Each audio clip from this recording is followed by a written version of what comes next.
Daniel, welcome to the show. Thank you. Happy to be here, sir. So the basic 8, yeah, that was wow. That's right? Now we're backing up. Yeah. Well, I want to go back before that, but that's your first Okay. published novel, the first novel. Yes, indeed. Right? Yeah. And that's 1998 that came out? 99. I know. Okay. I don't know if it's apocryphal or not, but you sent it out a lot to many people who said, Yeah. no. Is that true? Like 37, 37, I think. Yeah. Okay. So, and you were still a young fella, I assume, relatively speaking. Yeah. Well, I got older with every rejection. So, yeah. But I'm always interested in this. How did you cope with that? Did you really have your mind in a great place, so you just sort of let it roll off you, or was it really hard? It was very hard. Yeah. I think particularly when you're starting out to get a lot of rejection because you don't have a lot of reserves to draw upon. Yeah. Other than your own feeling about your own work. You don't say, oh, well, everyone loved me back then, so there's still love in the world. You just think, oh, no, what if it was hard. And I don't really have I don't have anything to say about that. I guess I'm supposed to give advice, right? Well, you don't have to. I'm just always curious, everybody deals with it differently. Were you somebody who, and you do feel this way to me, but I have pretty good instincts, that he said from a pretty young age, writing was kind of on your radar. Age 9 is a pretty common age for people. Absolutely. Yeah. I always wanted to be a writer. Yeah. I don't remember a time when I didn't want to do that. Yeah. And so I went to the library at a very young age. My dad would take me usually after dinner. We'd go walk down to the library. As I grew older, I, went into bookstores. I worked in bookstores. Right. And I just read ravenously, and I wanted to be a part of literature for sure. Right. And so that was the big drive for me. Was more I loved this thing. Yeah. I loved a book appearing in front of my eyes. I love taking it down from the shelf and opening it up. And I love that kind of immersion. And that's just what I wanted to participate in. That's what I wanted. I work with a lot of people, trying to help them with their lives and their writing. And I, from a very young age, knew I wanted to write something, and knew that stories and so on. And and hearing you describe it, I think it's hard to appreciate what a great gift just having something you love is, having something that so grabs your attention, even though with all the challenges that come with it. There are many people who struggle just to have that, or don't think it's worthy, that their interest is deserving of that much. Does that make sense? Definitely that changed in my perspective. I think when I was younger, I felt like the distance between what you wanted and what you had was the most painful thing in the world. Yes. But actually, that's a lot less painful than not really knowing. That's right. What it is that you want. That's right. But I heard that either it was your agent or an editor said, have you thought about writing, that suggested to you that you write for something for young people? Is that true? Well, it was because of the basic 8. It was because of getting 37 rejections for the basic 8. And the basic 8 is about a high school. It's about students in high school. It's not necessarily for young people, right? But it's about young people. And that, it was so long ago that YA literature, as we think of it, was not really existing. No. And in fact, setting a novel in high school seemed kind of crazy to the publishers who were weird. doing it. Isn't it weird to think about now? Right. And not only that, but the high school students are having sex and they're drinking, and nowadays that's the saving grace. That's why the basic 8 is still in print. If they weren't doing that, no one would be interested.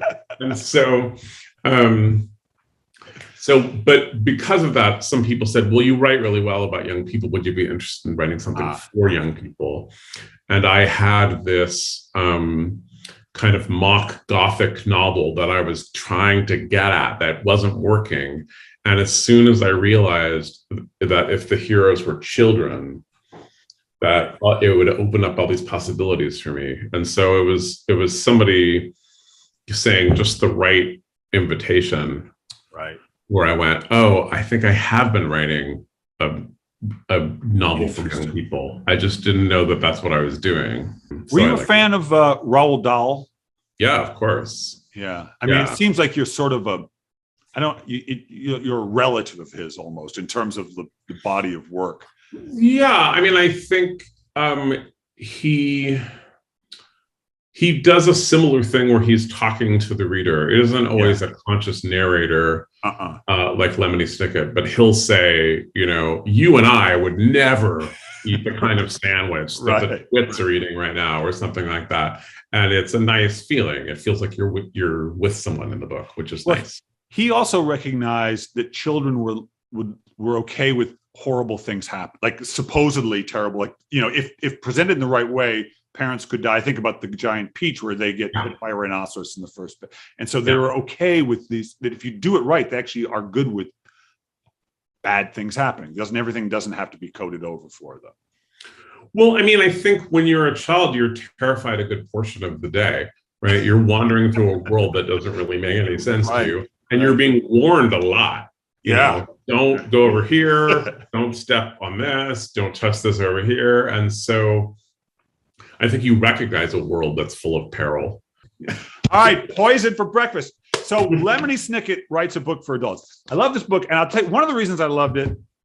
One of the reasons I loved it is that it is a book about a guy, Lemony Snicket in this case, who walks around and thinks about stuff. And that is mostly, I know that doesn't sound like a pitch, but that is largely what happens. He walks around the world and he thinks about things based on the experience he had early at breakfast. It seems like there was a central challenge to this book, which is keeping it interesting, allowing it to be what it was. Of every book, my friend. I know, but you weren't going to use any.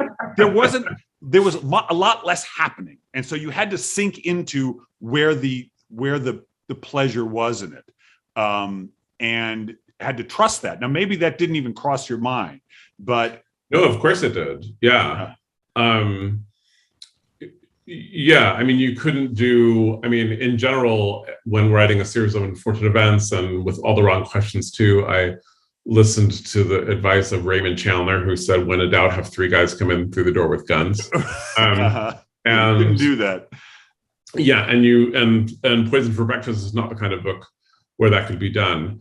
And so, I just paid careful attention, but also I always think, when people talk about pacing in fiction, part of it is that you have to get someone to acclimate, right? I mean, it feels like music. It's like the greatest dance song in the world is going to be irritating before you've had your morning coffee, right? So how do you lead someone in? How do you say, like, here's what we're doing. We're going to be doing this. Right. And I think that's actually the real feat of pacing. It is. Yeah. It's also a book about philosophy. In many ways. This is actually wondering, why are we like, or what's it about on some level? Like, what's going on? What is? I mean, I think it's about being in bewildering circumstances, and that, for me anyway, I feel that when I'm confused and when I'm bewildered, it's the closest I'm coming to actually understanding the world. That when I'm sure of myself, when I'm certain, is what I really am not in touch with what's happening. But when I'm bewildered, when I just feel like, oh my goodness, I don't know what's happening, but that's a big, powerful moment. And I think that's, to kind of circle back, I think that's why children's literature has so much of this stuff. There's a lot of, there's kind of the Joseph Campbell school of analyzing children's literature, which is like, it's about the hero's quest and the arc that he takes and he does these things. But I think it's actually all about the premise. It's all about, once upon there was a time, there was a king and the king had a daughter and she never laughed. Like, what? And then he said, anyone who could make her laugh could marry her. Right. What? And so That's super confusing. But I think when you're young and you live in a world that's like, okay, we're going to pick you up, we're going to strap you into a piece of plastic, you're going to go really fast in this machine, there's going to be blurs out the window, and then when you get there, it's grandma's, you know, and that's what you do every day as a child. It's like everything is bewildered. Here, eat this. Don't eat that over there. Whatever you don't eat, you know, and you're learning all this stuff. And so when you hear a story that says like, you know, and the ogre said, you have to bring me 3 things, and then I'll let you into the room. It's like, that makes total sense. It makes as much sense as anything else. Yeah. I know how to play that game. So, for me, the kind of philosophizing is about just reminding that we live someplace bewildering, that it's very confusing to live here. And certainly it was written before the pandemic, but, you know, the way in which in the past couple of years, we've been confronted by, what do we really know about this? Right. What are we really doing here? What's important to us? You know, what are things that we swore that we couldn't live without, that it turns out we can live without? What are the versions of that we want to keep? You know, and like, what is risk and what is danger? What do we mean when it's not safe to do something right now? And so I think that kind of questioning, those kind of conversations are really essential. Our time is just about up here. I have one more question for you. Okay. What I'd like you to do is finish this sentence. Yeah. All the writing you've done, good and bad, long and short, all the writing you've done has taught you anything. It's taught you what? All the writing I've done has taught me anything. Yes, sir. I would say that I have learned that it is the more you connect with other things, the more you connect yourself to the world, the more nurtured and welcome you will feel. How's that?